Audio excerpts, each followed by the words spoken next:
안녕하세요. 저희 집에는 남동생이 있다 보니까 전 중학교를 졸업하고 나서부터 동생의 학비를 마련하기 위해 계속 일을 했어요. 그러다 나이가 차서 저희 신랑을 만나서 결혼까지 하게 되었는데 저희 시대의 사람들 대부분이 그렇듯 뭐 멋모르고 결혼을 했습니다. 와중에 전 일을 하기 위해서 타지에서 생활을 하던 중이라 더욱 의지할 곳은 없었고요. 저희 신랑은 목수였어요. 시부모님은 작은 공장 같은 걸 운영하고 있었죠. 시댁은 걸어서 30분 정도 거리에 있다 보니까 제가 퇴근을 하고 집에 가는 길이면 늘 시댁에 들려서 쌓여있는 설거지를 하고 집으로 돌아가거나 식사 준비를 해두고 저희 집에서 먹을 반찬 몇 개만 챙겨서 집으로 가는 날이 대부분이었습니다. 결혼 후 1년도 지나지 않아 전 임신을 하게 되었고 만삭이 다 되도록 집에서 버스를 타고 1시간이나 걸리는 일터에 가서 일을 했어요.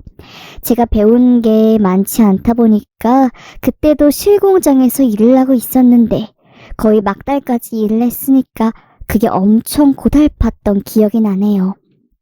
이후 전 출산을 하였고 얼마 뒤 둘째 아이도 출산을 했습니다. 다행히 두 딸 아이는 건강하게 태어났지만 그때만 하더라도 여자아이보다는 남자아이를 중요시 여기던 시절이었어요. 저희 시댁이 그런 부분에 있어서 더 꼬장꼬장하기도 했고요. 예, 딸만 둘 낳는 것보단 한 번 더 낳으면 아들이지 않겠니? 어머님, 또 아이를 낳긴 생활이 빠듯해요.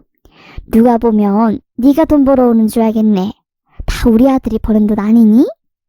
저도 집에서 간단한 부업이라도 하면서 살림이 보태고 있어요. 그래도 아들은 집에 하나 있어야 하는 거야. 애들 크고 나면 다 남의 집 식구 될 텐데 애들은 아무 필요가 없어.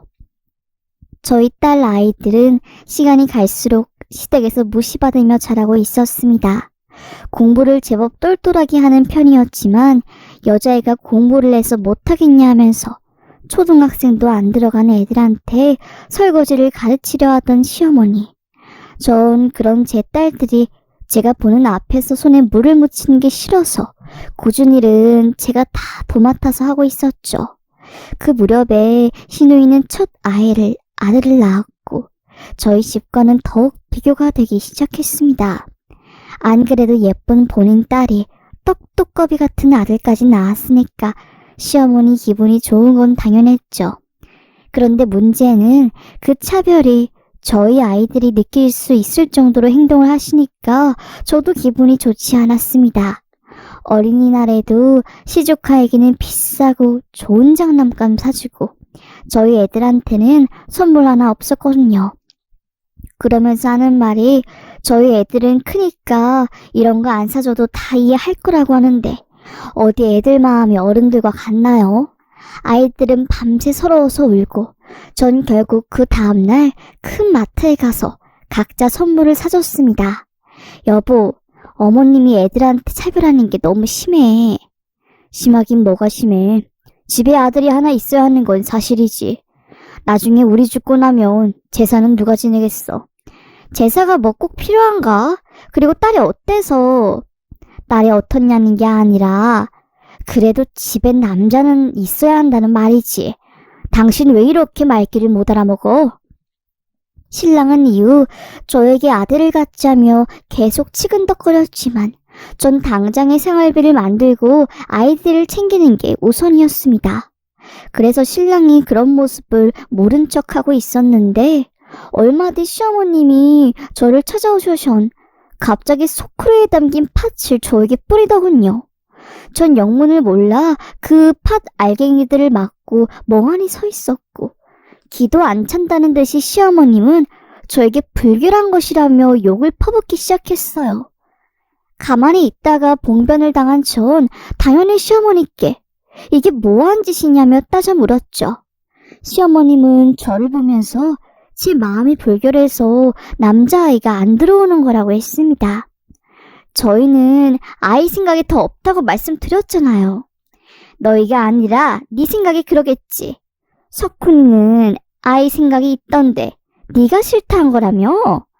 지금은 딸들도 너무 어리니까 나이 차이가 많이 나면 그게 더 힘들지. 저것들이 얼마나 못되게 구겠어. 그래도 부부 문제는 저희가 알아서 해요. 어머님 관심은 부담스러워요. 너 손주 안 낳을 거면 이 집에서 나가라. 네? 우리 집 대 끊어둘 거면 나가라고 했어? 갑자기 이게 무슨 전개인가 싶었고 곧 퇴근을 하고 돌아온 신랑이 그런 시어머님을 이끌어 시댁에다가 모셔들어 드리다고 했습니다. 전 신랑에게 왜 이런 이야기를 했냐고 하며 따져 물었지만 신랑은 그저 어른들 마음이 다 비슷한 거 아니겠냐며 대수롭지 않게 넘겼습니다. 그런데 문제는 여기서 끝이 아니었어요. 얼마 뒤 시어머님은 화가 난 것처럼 씩씩거리시더니 저보고 집에서 나가라고 했고 제가 밖에서 기다리고 얼마 뒤 시어머님은 집 안으로 다시 들어오라고 했습니다. 집에 뭔가 이상한 것은 없어서 무슨 일이냐고 물었는데 그 순간 시어머니가 제 뺨을 치시더라고요. 너무 놀라서 지금 이게 뭐한 짓이냐고 물었지만 시어머님은 아무 말도 없이 나가버렸습니다. 아무리 그래도 이유 없이 맞은 게 억울하고 어이가 없어서 시어머님이 뒤를 쫓아서 나갔고 시어머님은 그런 저한테 이야기를 하는데 그 말도 전 너무나 어이가 없었어요. 네 사주에 아들이 없단다. 네? 갑자기 뜬금없이 그게 무슨 말씀이세요? 네가 사주가 세서 아들은 씨를 말린대. 그래서 지금 집에 포적을 붙여두고 나오는 길이다. 응? 보살님 말씀을 들어보니까 네가 우리 집 씨를 말릴 거라던데 그 말이 딱 맞네. 어쩜 이렇게 독이 파락파락 올랐는지. 점집에서 들은 말을 왜 여기서 하세요? 애비 없는 애라고 할 때부터 재수가 없었어. 저희 아버지 이야기가 여기서 왜 나와요? 지 애비를 잡아먹었으니 아들을 못 낳는 거 아니니? 죄가 많은 게 다 네 업보다. 정말 어처구니가 없었습니다. 점집에 가서 빌 정도로 아들이 귀한 건가요? 전 집에 붙여뒀다던 부적들을 찾을 수 있는 한 다 찾아서 불태웠습니다. 제 베개 및 현관문 앞, 아이들 방문, 그리고 제 속옷 하매까지. 도대체 몇 개나 부적을 받아온 건지 모르겠지만 그날 제가 찾아낸 것만 해도 6기가 되었고요. 이후 전 시댁과 인연을 끊은 채 살아가고 있었습니다. 다행히 아이들은 똘똘하게 공부를 잘했고 뒷바라지를 제대로 못해주는 게 미안할 정도로 착하고 바르게 크고 있었어요. 그런데 아이들이 고학년에 올라가던 그 해에 신랑은 갑자기 저에게 이혼을 하자고 하더군요. 너무나 갑작스러운 전개라 이게 무슨 일인가 싶었는데 신랑은 늘 어머님과 싸우는 제가 못마땅했다고 했습니다. 안녕하세요. 제가 조금만 굽히고 들어가면 될 것 같은데 계속 대들기나 하고 어머님이 받아오신 부적들을 제가 다 찢고 태우고 하는 그런 모습들조차 시어머니에게 제게 함부로 한다고 생각을 했대요. 그러면서 하는 말이 제가 아이를 더 낳을 생각이 없어 보이니까 여기까지 하는 게 맞는 것 같다고 하더라고요. 애 둘을 낳았는데 그게 아들이 아니라고. 제가 거의 10년을 함께 산 집에서 쫓겨나야 하는 일일까요? 전 저보다 아이들을 생각해서 이혼할 수 없다고 이야기를 했고 신랑에게 무릎까지 꿇으며 시댁에 잘하겠다고도 이야기를 했는데 지 말은 들은 채도 하지 않고 짐을 싸서 나가버렸어요. 그렇게 저희 부부는 갑작스러운 별거를 하게 되었고 6개월 정도 지난 어느 날 연락이 온 신랑은 저에게 이혼에 대해서 다시 이야기를 하자고 했습니다. 전 신랑이 말을 한 대로 집 근처 카페에서 신랑을 기다렸고 곧 신랑이 이혼 서류를 들고 왔습니다. 나 이혼은 정말 안 되겠어. 우리 애들을 봐서라도 좀 참아줘. 아니, 나 사실은 다른 사람 생겼어. 뭐? 그 사람이 아이까지 낳았어. 아들이야? 그래서 당신이랑 딸들한테는 미안하지만 이혼하고 내 아이들을 챙겨야겠어. 또 그놈이 아들 타령이구나. 그래서 이혼을 하자는 거구나. 지금 이혼해주면 내가 위자료랑 집이랑 섭섭지 않게 챙겨줄게. 당신도 나랑 사는 거 힘들었잖아. 여자 혼자 애 둘 키우기 쉽지 않을 거야. 일단 서류 두고 갈 테니까 잘 읽어봐. 전 한참을 망설이다가 결국 이혼을 했습니다. 신랑의 말처럼 제가 배운 게 있겠어요? 그렇다고 제대로 다니던 직장이 있나요? 아이와 함께 지낼 집이 너무 필요했고 그러기 위해선 분하지만 신랑의 말을 따르는 수밖에 없었습니다. 저는 이혼 후 두 아이를 키우며 시간을 자유로이 쓸 수 있는 보험 일을 하게 되었습니다. 처음엔 상담을 하고 보험을 가입시키고 하는 일이 한편으로는 강매같이 느껴져서 힘들기도 했지만 시간이 지나면서 점점 일도 익숙해지기도 하고 여러 사람들을 만나다 보니까 건너 듣는 정보도 많아서 제가 한 사람으로서 성숙되어가는 느낌을 받았어요. 그러다 제 고객님 중 한 분이 큰 회사의 회장님이 직원들 보험을 관련해서 상담을 받고 싶어 한다는 말을 듣고 가게 된 적이 있었습니다. 언뜻 보기에도 제법 규모가 큰 회사 들어가서 전 회장님을 만나 뵙고 이런저런 상품에 대해 상담을 하고 있었습니다. 상담을 하다 보니까 벽에 걸린 국가유공자 증서가 눈에 보여서 저도 모르게 저희 아버지 생각이 나서 한마디를 하게 되었죠. 저희 아버지도 6.25 참전하셨는데 정말 좋은 일 해주셔서 감사합니다. 아유, 그때야 뭐 선택권이 넉넉지도 않았는데 아버님이 참 좋은 일 하셨네요. 네, 회장님처럼 유공자분들이 잘 지내시는 모습이 저도 너무 기분이 좋네요. 아버님은 어찌 지내시나요? 저는 회사에 유공자 자녀들을 많이 쓰고 있습니다. 저희 아버지는 전쟁 때 돌아가셨다고 들었어요. 그렇게 의도치 않게 회장님과 국가유공자에 대한 이야기를 깊이 나누었고 이후 보험계약까지 마치고 전 자리에서 일어났습니다. 그리고 나서 회사로 들어갔는데 얼마 뒤 그런 회장님에게 다시 전화를 한 통 받게 되었습니다. 전 계약에 문제가 생긴 건가 하는 마음에 급히 연락을 받았고 회장님은 저희 아버지의 이름을 물어보셨어요.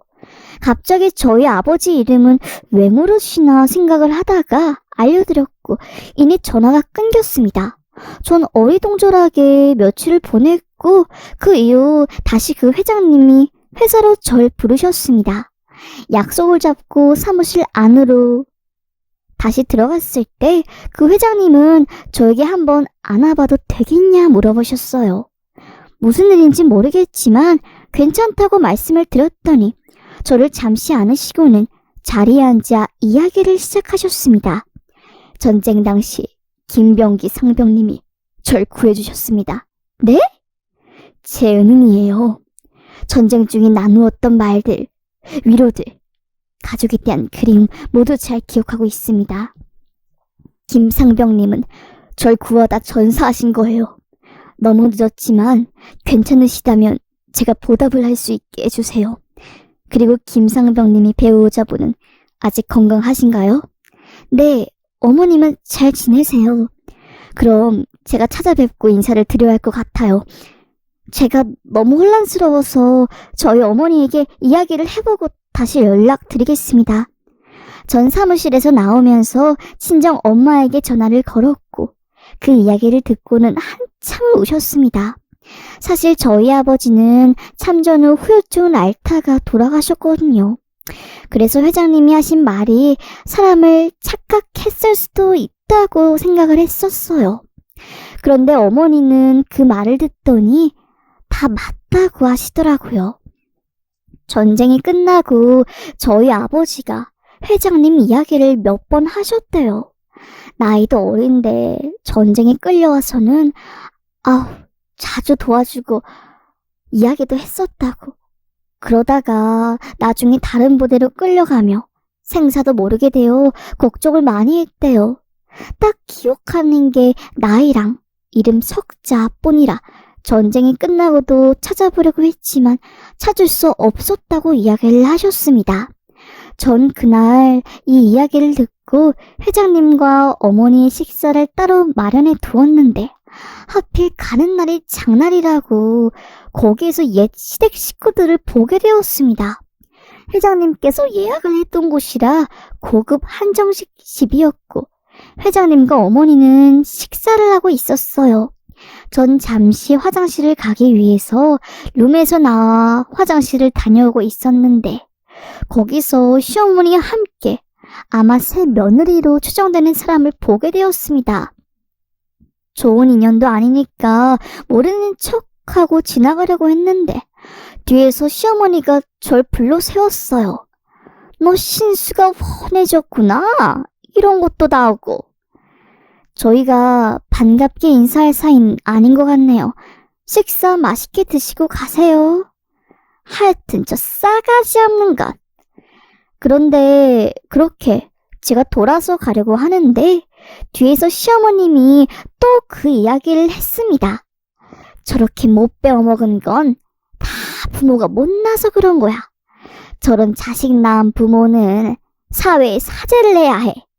그 말에 전 필름이 끊겼고 뒤돌아서 말했어요. 저희 부모님 어머님께 그런 말 들을 만큼 저 못 키우시지 않았어요. 어머어머, 쟤 또 세모는 좀 뜨는 것 좀 봐. 정말 무섭다니까. 우리 아들을 얼마나 잡고 살았을지 안 봐도 필이 오네. 너네 아버지가 일찍 돌아가셨으니까 네가 이렇게 막 큰 거 아니니? 안녕하세요. 그 순간 룸 안에서 식사를 드시던 회장님과 저희 어머니가 나오셨고 회장님은 저희 시어머니를 찢어 죽일 듯이 노려보며 소리쳤습니다. 아버지가 일찍 돌아가셨는데 이렇게 훌륭히 컸으면 칭찬을 해야 마땅하지. 왜 남의 집 자식 보고 잘 컸니 못 컸니? 당신 누구요? 참 어이가 없어서. 저 전 시엠이 되는 사람입니다. 그러는 댁은 누구시오? 난 시합이 될 사람이요. 그 보자 하니 시댁이 그릇이 작았던 것 같구만. 어디서 큰 소리요?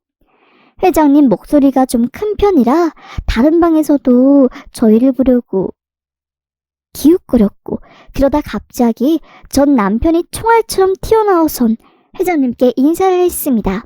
회장님, 여긴 어쩐 일이십니까? 알고 보니 신랑은 목소리를 다쳐서 그만두고는 회장님이 운전기사 일을 하고 있더라고요. 그날은 주말이기도 해서 회장님이 직접 차를 몰고 와서 저희는 미처 신랑을 보지 못했던 거죠. 전 남편이 나와서 회장님이라며 아는 체를 하자 그제서야 시애미도 뭔가 잘못된 걸 확인하고선 저 회장님께 사과를 했습니다. 그러면서도 저에 대해서 험담을 하는 건 빼놓지 않더라고요.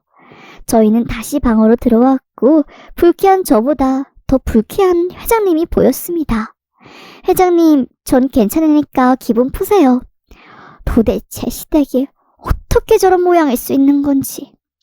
그래서 이혼한 거 아니겠어요? 나를 막으려다 니네 아버지는 몸에 수주탄 파편이 박히셨고 아마 그 후 유직을 안고 살다가 돌아가셨겠지. 그래서 말인데 이제라도 내가 네 아버지가 되어주면 안 되겠니? 난 어차피 결혼도 안 했고 자식도 없으니 후견인 같은 사람이 되어주고 싶은데 저 동생 이야기도 들어봐야 할 것 같고 어머니랑도 상의를 해봐야 할 것 같아요. 이미 제가 나가 있는 동안 회장님과 어머니는 그에 관한 이야기를 하셨던 건지 어머니 감사한 일이라고 말씀을 하셨습니다.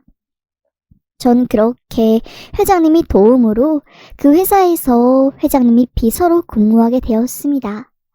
아무래도 급여의 변동이 심하던 보험일보다는 수입이 안정적이기도 했고 시간을 유동성 있게 사용할 수 있게 배려를 해주셔서 근무를 할 때도 불편한 점보다는 좋은 점들이 많았어요. 그리고 제가 이 회사에 들어오고 알게 된 점이 있는데 신랑이 재혼을 한 그 여자도 같은 회사의 직원이더군요. 며칠 뒤 점심시간에 구내식당에서 밥을 먹는데 전 남편이 제 손을 이끌더니 말을 하대요. 너 정말 회장님 아드님이랑 재혼해? 무슨 상관이야? 너 나한테 복수하려고 지금 이러는 거야? 내가 당신이 어디서 어떻게 살고 있는 줄 알고 이런다는 거야. 서로 신경 쓰고 지내자고. 나 당신한테 할 도리 다 한 거 알지? 그러니까 회장님한테도 입단속 차례. 신랑은 그런 저에게 입단속 잘하라며 이야기를 하더군요. 전 처음 해보는 일을 배우고 적응하느라 시간이 모자랄 정도였습니다. 그렇게 반년 정도 지나 업무도 손에 익어갈 때쯤 신랑은 결국 사고를 쳤어요. 회장님이 본인 차로 퇴근을 하는 동안 회사 차로 그 여자랑 함께 퇴근을 하는 모습을 제가 보게 되었고, 그 다음날 전 회장님께 이 사실을 알렸습니다. 사실 처음부터 회장님은 운전기사가 제 전남편인 걸 알고선 해고를 하려 하셨는데 아무래도 사유가 없다 보니까 두고 보고 있다가 스스로 이유를 만들어준 셈이죠. 차량 블랙박스에 찍힌 영상까지 확인하고는 신랑은 그날부로 해고가 되었습니다. 신랑은 대부분 사무실에서 근무를 하지 않아서 잘 몰랐을 테지만 재혼한 그 여자는 사무실에서 오고 가며 자주 마주쳤어요. 근무를 꽤 오래 했다고 해서 그래서 그런지 사무실 사람들과도 두루두루 친해 보였고 일 처리도 깔끔했습니다. 그러다 몇 달 후 회사 전체 회식을 했는데 같은 부서의 사람으로 추정되는 한 남자와 붙어서 술을 먹고 있더라고요. 그때까지만 해도 오래 근무했으니까 친한 사람인가 보다 생각을 했는데 주변에서 수근거리는 소리가 들렸어요. 호기심을 자극하던 그 이야기에 전 귀를 기울였고 두 사람이 오피스 커플이라는 사실을 알아냈죠. 원래부터 유부남이던 그 사람과 그 여자는 꽤 오랫동안 오피스 커플이었고 그러다가 여자가 시집을 가서 아이를 낳았는데 사람들은 한편으로 전부 그 아이가 지금이 전 남편 아이가 아니라 같은 부서 사람이 아이일 수도 있지 않을까 하며 이야기를 하고 있었습니다. 그 이야기를 제가 너무 호기심 가득하게 듣고 있으니까 다른 한 사람이 신이 나서 그동안 있었던 일들을 말해주는데 이 여자도 정상은 아니더라고요.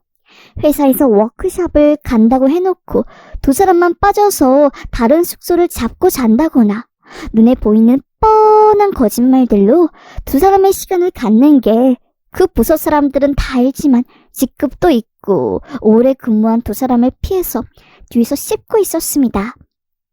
전 회식이 끝나고 나서 집으로 돌아가는 길에 어쩐지 끼리끼리 잘 만난 것 같아서 통쾌하다는 생각에 웃음이 나더군요. 회장님은 이후 저희에게 회사의 주식을 선물해 주셨고 저희는 그 회사의 주주가 되었습니다. 알고 보니 회장님도 저희에게 받은 은혜에 보답하고자 저희를 계속 찾고 있었다고 합니다. 물론 저희 아버지가 살아 계셨다면 더 좋았겠지만 저희가 힘들게 살아온 게 본인을 지키다가 아버지가 다치셨기 때문이라고 생각하시고 더 챙겨주려고 하셨던 것 같아요. 회장님은 결혼도 안 하셨고 자식도 없으셨으니까 이 번듯한 회사를 어디에 맡기기도 힘드셨을 테니까요. 그래서 회사에 제 동생이 와서 실무적인 일도 배우고 있었습니다. 어쩌다 보니까 저희 가족도 함께 운영하는 회사가 되어 있었거든요. 안녕하세요. 그런데 제가 잘 지내는 게 마음에 들지 않는 건지 신랑은 종종 저에게 연락이 와선 본인 와이프를 괴롭히지 말라며 협박 아닌 협박을 했어요. 본인이 나가고 나서 더 잘 지내는 그 여자의 일상은 마치 하나도 알지 못하는 것처럼 말이죠. 그 사람 하하호 얼마나 잘 지내고 있는데 배 걱정 다 하네. 그래 오래 일했으니 그보다 그 귀한 아드님은 잘 크고 있어? 당신이 관심 안 가져도 될 만큼 잘 크고 있어. 걱정 마. 애는 누구 닮았어? 뭐? 아니 그 애 누구 닮았냐고. 왜 이 정도도 못 물어봐? 회사에서 당신 와이프 말 많더라. 관리 좀 잘해. 그렇게 말하고 전 전화를 끊었어요. 그리고 얼마 뒤 저희 회사는 아주 아수라장이 되었습니다. 제가 출근을 하기 전부터 난리가 났던 건지 갑자기 들이닥친 시어머니의 신랑이 그 여자의 머리채를 아주 쥐잡듯이 잡아서 뜯고 있었고, 그 모습을 내연남이라는 그 남자는 멀리서 그저 바라보고 있을 뿐이었죠. 시어머님은 여전히 그 고약한 성질머리 그대로 다른 사람의 시선을 신경 쓰지 않고 화풀이를 하고 있었습니다. 전 그 모습을 보고 엮이고 싶지 않는 마음에 조용히 제 부서로 걸어갔고, 이후 관리부서의 사람들에 의해 일단락 되었습니다. 며칠을 버티지 못하고 전 남편이 재혼한 그 여자도 결국 회사를 떠나게 되었고, 이후로는 안 봐도 그 집이 풍비박산 난 것 불보듯 뻔했어요. 그리고 얼마 안 되어서 그 두 사람도 이혼을 한 것 같았습니다. 정말 웃기게도 그 여자는 회사 동료라는 그 남자와 같이 살고 있는 것 같았고, 저희 전 남편만 낙동강 오리알이 된 것 같았죠. 전 아이들이 회사도 다니고 종종 받아오는 월급으로 가족들끼리 회식도 하며 행복한 인생을 보내고 있는데, 나이 60이 다 되어가니까 신랑도 삶의 회의감을 느끼고 있는 것 같았고, 저에게도 자주 연락이 오고 집 앞에 찾아오기도 했습니다. 우리 다시 합치면 안 될까? 그게 무슨 말이야 이제 와서. 애들도 아빠 필요할 나이는 한참 지났어. 이거 왜 이래? 미안해. 그래도 나이가 드니까 자식 생각나는 걸 어떡해. 아들만 찾던 당신 입에서 나올 말은 아닌 것 같네. 엄마도 미안하게 생각하고 있어. 다시 어떻게 안 될까? 아비 없이 커서 운도 지질이 없는 며느리를 어떻게 다시 받아들이겠다는 거야? 전 그렇게 매정하게 돌아섰습니다. 이후 시어머니도 저에게 와서 사과를 했고, 아이들을 보여달라 했지만 정말 기도 안 차더군요. 핏줄이 뭐가 그렇게 땡긴다고, 아들이 아니라고 매몰차게 굴 땐 언제고, 결국엔 또 보여달라뇨. 확실한 핏줄보다 이건 가보네요. 전 결국 참지 못하고 시어머님한테 전화를 해서 이제 그만 좀 하세요 하며 화를 냈네요. 저희 집안 보고 재수가 없니 어쩌니 할 땐 언제고, 본인 핏줄인 줄 알았던 손자가 남의 씨라고 생각하니까 다시 저희 딸에게 들러붙는 그 심보가 너무 나빴습니다. 이후 전 시댁 식구들이 번호를 다 차단하고 이사까지 갔고요. 혹시 회사에서 찾아올까봐 회사도 그만두고 어머니를 모시고 도심 외곽에서 작은 카페를 운영하고 있습니다. 회장님이 너무 잘 챙겨주신 덕분에 제 동생은 아직도 회사에서 일을 배우고 있어요. 시댁은 저희 아버지가 일찍 돌아가시고 저희가 힘들게 살았으니까 늘 없는 집 자식이라며 홀대했었지만, 결국 누구보다 빠르게 정직하게 살아오신 아버지 덕분에 말년은 쫙 핀 것 같다는 생각이 들어요. 정말 남을 위해 희생한 유공자분들 다 잘 사셔야 하는데, 저희 집처럼 가장이 부재로 힘들게 사시는 분들 많을 텐데, 이 글을 읽으시고 꼭 좋은 날 올 테니까 힘내시면 좋겠습니다. 안녕하세요.